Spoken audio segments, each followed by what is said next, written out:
আবারও ফিরে এলাম বন্ধুরা তোমাদের জন্য আরও একটা নতুন রান্না নিয়ে। তো আজ আমি তোমাদের সঙ্গে শেয়ার করব মুরগির মাংস আলু দিয়ে ঝোল। বন্ধুরা, মুরগির মাংস আমরা সবাই পছন্দ করি, আর আলু দিয়ে কিন্তু খেতে আমরা অনেকেই বেশি পছন্দ করি। একটু ঝোল হলে কিন্তু আমাদের আর কিছু লাগে না, কি তাই তো? তো এবার তোমাদেরকে একটা জিনিস ভালো করে দেখিয়ে দিই মশলাটা আমি কি নিচ্ছি। তো দেখো, এখানে আমি গোলমরিচ নিয়েছি, কাঁচা লঙ্কা নিয়েছি, জিরে নিয়েছি, একটু বেশি করে আদা আর একটু বেশি করে রসুন। কড়াই গরম হয়ে যাওয়ার পর এখানে আমি অল্প একটু সর্ষের তেল দিয়ে ভালো করে কড়াইয়ের গায়ে এভাবে করে নাড়িয়ে লাগিয়ে দিলাম। এখন আমি এখানে আলুগুলোকে এক এক করে ছেড়ে দিচ্ছি। আলুগুলোকে একটু বেশ ভালো করে লাল লাল করে একটু ভেজে নিতে হবে। একটু গ্যাসের আঁচটাকে হাই ফ্লেমে রেখে আলুগুলোকে ভাজতে হবে, তাহলে আলুগুলো কিন্তু খুব বেশি সেদ্ধ হবে না, আর আলুগুলো কিন্তু সুন্দরভাবে ভাজা হবে। আর একটা কথা বলি তোমাদেরকে, এখন শীতকালের দিন তো, তাই আমরা বেশিরভাগ সবাই কিন্তু নতুন আলু খাচ্ছি। তবে এই ঝোলটা খেতে হলে পুরনো আলু দিলেই কিন্তু বেশি টেস্টি হবে। তাই তোমাদের হাতে যদি পুরনো আলু থাকে তাহলে পুরনো আলু দিয়েই কিন্তু এই রান্নাটা করে দেখো। তো আলুগুলো ভাজা হয়ে গেছে, এখন আমি আলুগুলোকে এক এক করে তুলে নিচ্ছি।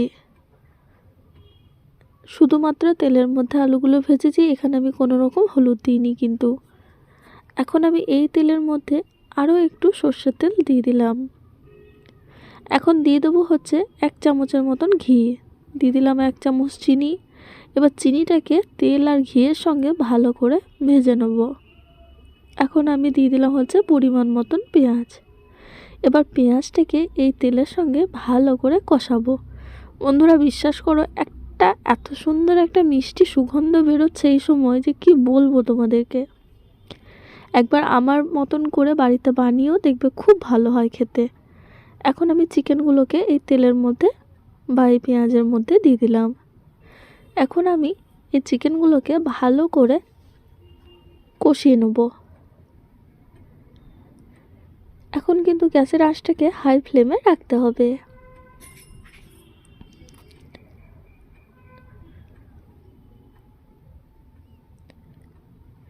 বেশ কিছুক্ষণ ধরে কিন্তু এগুলোকে তেলের মধ্যে ভেজে নিতে হবে।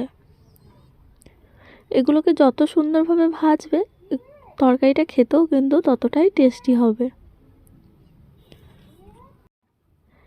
বেশ একটু ভালো করে ভাজা ভাজা করে নেওয়ার পর এখন আমি মশলাটা এখানে দিয়ে দিলাম। আদা, রসুন, জিরে, গোলমরিচ আর কাঁচা লঙ্কা বাটা। আমি সব মশলাগুলোকে একসঙ্গে বেটে দিয়েছি। পুরো মশলাটাই একেবারে দিয়ে দিলাম কড়াইয়ের মধ্যে। একটুখানি নাড়িয়ে নেওয়ার পর এখানে আমি পরিমাণ মতন টমেটো দিয়ে দিলাম পরিমাণ মতন হলুদ। এবার দিয়ে দেবো হচ্ছে স্বাদ অনুযায়ী লবণ। টমেটোর ওপর লবণ দিলে টমেটোর খুব তাড়াতাড়ি গলে যায়। এখন আমি এখানে দিয়ে দেবো হচ্ছে একটুখানি লঙ্কা গুঁড়ো। আমি লঙ্কা বেটেও দিয়েছি, আবার একটুখানি গুঁড়ো দিলাম। এখন আমি 1 চামচের মতন ধনে গুঁড়ো দিয়ে দিলাম। এবার আমি একটুখানি চিকেন কারি মশলা দিয়ে দিলাম। এবার এই সব কিছু শুকনো মশলাগুলোকে ভালো করে তেলের সঙ্গে কষাতে থাকবো। বন্ধুরা, এখন যতটা সুন্দরভাবে কষাতে পারো, যতটা সময় ধরে মশলাটাকে কষাবে, কষানোটা নিজের ওপর ডিপেন্ড করে। তাই বারবার বলবো, যত ভালো করে কষাবে তরকারি খেতেও কিন্তু ততটাই টেস্টি হবে। 2 মিনিটের মতন ঢাকা দিয়েছিলাম। দেখো, এখান থেকে অনেকটাই জল ছেড়ে দিয়েছে। এবার আমি এই জলের সঙ্গে ভালো করে মশলাটাকে আরও একবার কষিয়ে নেব। এখানে আমি আর কোনো রকম মশলা বাটা ধোয়া জল ইউজ করিনি। এই মাংস থেকে যে জলটা ছেড়েছে সেই জলটাতেই কিন্তু মশলাটা কষিয়ে নিলাম। এখন আমি আলুগুলোকে দিয়ে এবার মাংসর মশলার সঙ্গে ভালো করে কষিয়ে নেব। বন্ধুরা, তোমাদেরকে বারবার করে বলবো, একবার এরকমভাবে চিকেনের ঝোল করে দেখো, অনেক স্বাদ লাগে, অনেক।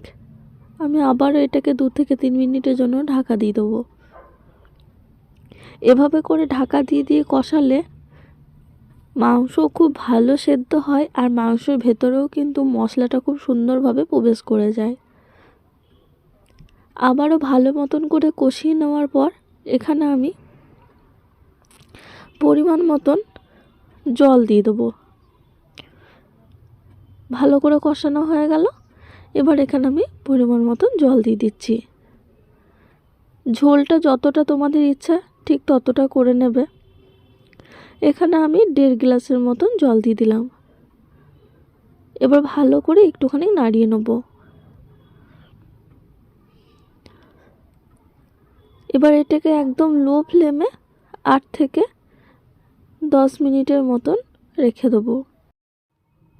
একেবারে গ্যাসের আঁচটাকে কমিয়ে 10 মিনিট পর ফিরছি বন্ধুরা। দেখো কানায় কানায় তেলটা জড়ো হয়ে গেছে আর মাংসটা থেকে খুব ভালো একটা মিষ্টি সুগন্ধ বের হচ্ছে। গ্যাসটা এখন আমি বন্ধ করে দিয়েছি। এবার তোমাদেরকে আমি তরকারিটা ভালো মতন করে দেখিয়ে দিচ্ছি। ব্যাস বন্ধুরা, আর কিচ্ছু লাগবে না। এক থালা ভাতের সঙ্গে গরম গরম এই মাংসর ঝোল যদি পড়ে যায় তাহলে আর সত্যিই কিছু লাগবে না। রান্নাটা ভালো লাগলে সবাই পাশে থেকো, সাপোর্ট করো। টাটা।